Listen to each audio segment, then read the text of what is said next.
ভিডিঅ'টো চাওকচোন কিমান বেছি ভোট জলকীয়া দেখিয়ে একদম কেনেকুৱা লাগি গৈছে ন মোৰ যে বহুত ভাল লাগে দেখিয়ে ভাল লাগিছে মানে এইটো তিনচুকীয়াৰ লহালি মাটিয়াখানা আছে এইটো কালেকশ্যন চেণ্টাৰ ইমান সুন্দৰকৈ কৰিছে এজন ব্যক্তিয়ে চাওকচোন আৰু একদম প্ৰথমৰ পৰাও ভিডিঅ' আছে প্ৰথম বাৰীখন ইমান ধুনীয়াকৈ তেখেতে ৰুইছে সেইখিনিও দেখুৱাম আৰু এইখিনি যে ইয়াত দেখিছে ভিডিঅ'টো ঠাৰিবোৰ ছিঙি আছে জলকীয়া ঠাৰিবোৰ আৰু এই গোটেইখিনি জলকীয়া আচাৰ বনোৱা তালৈ ফেক্টৰীলৈ পঠিয়াব তেওঁলোকে আপোনালোকে যদি ভাবিছে নহয় ইয়াত কালেকশ্যন চেণ্টাৰত মানে আপোনালোকে যোগাযোগ কৰিব পাৰে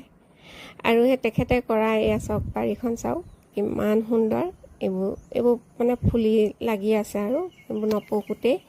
কৰা ভিডিঅ' কিমান সুন্দৰকৈ ইমান ডিচিপ্লিন তলত পলিথিন প্ৰতিজোপাতে খুঁটি দীঘলকৈ ৰছী ছাইডত হালি নাযাবলৈ আৰু সকলোখিনি সমান চাইজৰ আৰু ইমান ডাঙৰ বাৰীখন চাওকচোন হাজাৰ